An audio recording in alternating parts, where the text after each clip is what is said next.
नमस्कार, आप देख रहे हैं द न्यूज़ नाउ और एक बड़ा अपडेट आज आया है कि भारतीय जनता पार्टी के जो यूटी प्रेसिडेंट हैं रविंद्र रैना जी, वो कोरोना वायरस पॉजिटिव आए हैं। उनका टेस्ट किया गया था क्योंकि लगातार आप सबको पता ही है कि कश्मीर के दौरे उनके चलते रहे कुछ दिन से, जहां पर अभी हाल ही में हमें एक बड़ा अपडेट खबर आई थी, जो दुखद खबर थी कि वसीम बारी जो बांदीपुरा स्टेट प्रेसिडेंट थे भारतीय जनता पार्टी के डिस्ट्रिक्ट प्रेसिडेंट, उनके पिता और उनके जो ब्रदर हैं उनकी निर्मम हत्या कर दी गई मिलिटेंट्स द्वारा। जिसके बाद भारतीय जनता पार्टी के कई सारे सीनियर नेता जो हैं वो वसीम बारी जी के घर पहुंचे, उनके क्रीमेशन में शामिल हुए, उसके बाद लास्ट राइट्स में शामिल हुए। उसके बाद हाल ही में जब हमने देखा बड़े बड़े नेतागण जो हैं वहाँ पहुँचे, जहाँ पर ये देखा गया कि उसके बाद ये काफ़ी बिना सोशल डिस्टेंसिंग के भी कई सारे लोग रह रहे थे, क्योंकि ऐसा माहौल बन गया था। डेथ लगातार सडनली हुई और उसके बाद जो एक अटैक मिलिटेंट्स द्वारा किया गया, उसके बाद ये जितने भी बीजेपी लीडर हैं वो उनके घर पहुंचे थे। और अब जो खबर आ रही है ये काफ़ी बड़ी खबर आ रही है। रविंद्र रैना जो प्रेसिडेंट हैं, UT president Jammu and Kashmir Bharatiya Janata party के, वो पॉजिटिव आए हैं। आपको मैं एक वीडियो दिखाना चाहूँगा जो कि कुछ दिन पहले ही जो रविंद्र रैना और जो बीजेपी सीनियर लीडर जो पहुँचे हुए थे श्रीनगर, जहाँ पर साफ तौर पर देखा गया कि किस तरह से सोशल डिस्टेंसिंग की तो धज्जियाँ उड़ी ही हैं, पर खतरा जो है वो इन सब लीडर्स के लिए किस तरह से बना, मैं आपको साथ साथ बताते भी जाऊँगा और आप वीडियो भी लगातार देखिए।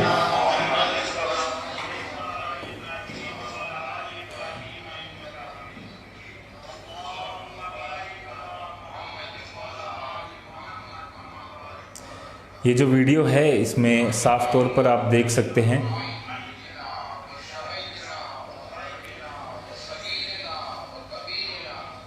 ये जो वीडियो है इस पर साफ तौर पर आप देख सकते हैं कि भारतीय जनता पार्टी के सीनियर नेता जो रविंद्र रैना जी हैं, इसके अलावा MOS PMO doctor Jitendra Singh, president जो पूरी तरह से जम्मू कश्मीर का कार्यभार देखते हैं, जो नेशनल में जनरल सेक्रेटरी हैं भारतीय जनता पार्टी के राम माधव जी, इसके अलावा कई सारे बड़े बड़े जो नेता हैं वो वहाँ पहुँचे हुए थे।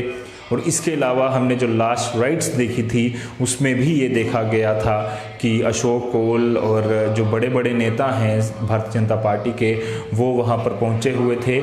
ये जो हमारे पास एक अपडेट आया है जिसमें पूरे जम्मू एंड कश्मीर को हालांकि ये ज़रूर डरा दिया है, बट खबर इतनी भी ज़्यादा डरने वाली नहीं है, क्योंकि लगातार अगर कोविड की बात करूँ तो टेस्ट होता है, उसके बाद अगर कोई व्यक्ति पॉजिटिव आता है तो उसकी प्रॉपर जो है वो जांच होती है, उसको टेस्ट जो है वो जब आता है पॉजिटिव तो उसके बाद उसका इलाज जो है वो किया जाता है, प्रॉपर उसको दवाइयाँ दी जाती हैं तो पूरी तरह से ठीक हो जाता है। इस पर पैनिक होने की जरूरत नहीं है। हालांकि एक बड़ा अपडेट इसलिए है क्योंकि भारतीय जनता पार्टी के स्टेट लीडरशिप है ये, और अगर ये पॉजिटिव आएंगे तो कई सारे लोगों से ये मिलते हैं, इसलिए हम अभी आपको ये अपडेट दे रहे हैं कि अगर आप लोगों में से कोई भी व्यक्ति इनसे मिला है तो कृपया कर अपनी जो पूरी जानकारी है वो साझा कर दीजिए। इसके अलावा जितने भी जो बड़े बड़े नेतागण जो कई दिनों से अगर कश्मीर के दौरे पर थे, रविंद्र रैना जी के साथ मिले थे या कई सारे और नेताओं के साथ मिले थे जो भारतीय जनता पार्टी से जुड़े हैं, वो भी अपना जो है प्रॉपरली अपना टेस्ट जो है वो करवा लें। इसलिए ये महत्वपूर्ण है। आपको बता दूं कि कश्मीर के कई सारे दौरे इन्होंने कुछ दिन पहले से लगातार किए, जिसमें वसीम बारी जिनकी मृत्यु हुई, निर्मम हत्या कर दी गई उनकी आतंकियों द्वारा, जिसमें वसीम बारी उनके पिता और उनके जो ब्रदर थे उनको मिलिटेंटों ने जो है वो उन पे अटैक किया। उसके बाद उनको हॉस्पिटल लिया गया जहां पर उनको मृत घोषित किया गया तीनों को। और उसके बाद एक दुखद खबर जो है पूरे देश भर में पूरी आई, जिसमें ये खबर थी कि वो तीनों की मृत्यु हुई और देश भर में एक दुख की लहर जो है वो दौड़ पड़ी। पूरा जो खित्ता है जम्मू एंड कश्मीर वो मिलिटेंट्सों के अगेंस्ट तो था ही, बट पूरी सांत्वना भारतीय जनता पार्टी के लीडरशिप के साथ उनकी थी। और उसी को देखते हुए जो भारतीय जनता पार्टी के प्रेसिडेंट हैं इस समय जम्मू एंड कश्मीर के, रविंद्र रैना, वो उनके घर पहुंचे थे। इसके अलावा रविंद्र रैना के अलावा अशोक कोल जो सीनियर नेता हैं और जो सेंटर में हमारे जो बड़े बड़े नेतागण हैं, जिसमें Avinash Rai Khanna, national general secretary Ram Madhav, उसके अलावा पीएमओ एमओएस जो हैं हमारे डॉक्टर जितेंद्र सिंह, ये भी वहाँ पर उनके घर पहुँचे हुए थे। उनके घर इन्होंने उनसे बच्चों से मुलाकात की थी, उनकी फैमिली से मुलाकात की थी, उन्हें एक चेक भी भेंट किया था उसके बाद लगातार कई दिनों से आना जाना जो है कश्मीर में रविंद्र रैना जी का भी चल रहा था, जिसको देखते हुए इनका टेस्ट हुआ है। हालांकि हम पूरी तरह से उम्मीद ये करते हैं और यही रिक्वेस्ट करते हैं कि जितने भी जो हमारे नेतागण हैं वो पूरी तरह से ठीक हो, रविंद्र रैना जी भी पूरी तरह से ठीक हों। तो ये एक बड़ा अपडेट ज़रूर आया है। ये अपडेट इसलिए ज़रूरी है आप सबको देना कि आप लोग जो है वो अपनी सतर्कता बनाए रखें। कोई भी इससे छूता नहीं है, चाहे वो कितना भी बड़ा हो कितना भी छोटा हो। आप जो प्रॉपर नॉर्म्स बताए जा रहे हैं उनका सख्ती से पालन कीजिए, क्योंकि उसका अगर आप सख्ती से पालन करेंगे तो आपके चांसेस कम हैं और आगे उसके फैलने के चांसेस भी कम हैं।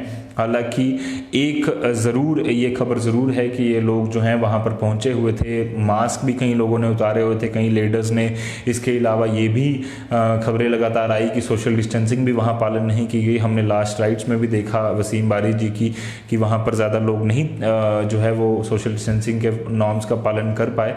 ये खबर ज़रूर है, पर रविंद्र रैना जी की रिकवरी के लिए हम जल्द से जल्द बहुत दुआएं जो हैं वो करते हैं और जितने भी लोग जो कोविड पॉजिटिव आ रहे हैं वो भी ठीक हो जाएं, सब लोग जो है वो ठीक ठाक चंगे होकर अपने घर जाएं, यही उम्मीद हम हमेशा रखते हैं।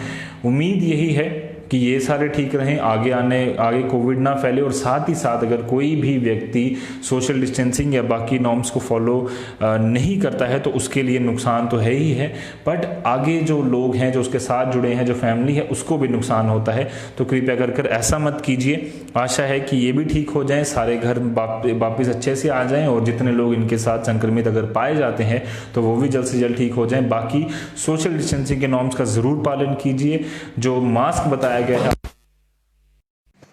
आपको बताया गया है पहनने के लिए, वो भी आप पहने रखिए, ताकि ये सारी चीज़ों से कोविड की जो खतरा बना हुआ है उससे हम बचे रहें। बाकी पैनिक होने की जरूरत नहीं है। कई सारे लोग ठीक होकर अपने घर लगातार जा रहे हैं और 2.5-3% ही हमारा जो है वो रेट है और 70% तक रिकवरी रेट चल रहा है। तेज़ी से रिकवरीज हो रही हैं। रिकवरी रेट पर ज़्यादा हमें विश्वास करना है और लगातार हमें ये ध्यान देना है कि कोई भी पॉजिटिव आता है तो उससे इंस्पिरेशन ये लेनी है कि आगे आने वाले दिनों में लगातार हम जो लोग हैं वो और सख्ती से जो नॉर्म्स जो बताए जा रहे हैं, जो बातें बताई जा रही हैं, सोशल डिस्टेंसिंग या मास्क पहनना, वो सबको पूरी तरह से पालन करें। दीजिए इजाज़त फिलहाल के लिए। ये एक बड़ा अपडेट था। आप बने रहिए ऐसे ही और अपडेट्स के लिए द न्यूज़ नाउ के साथ। धन्यवाद।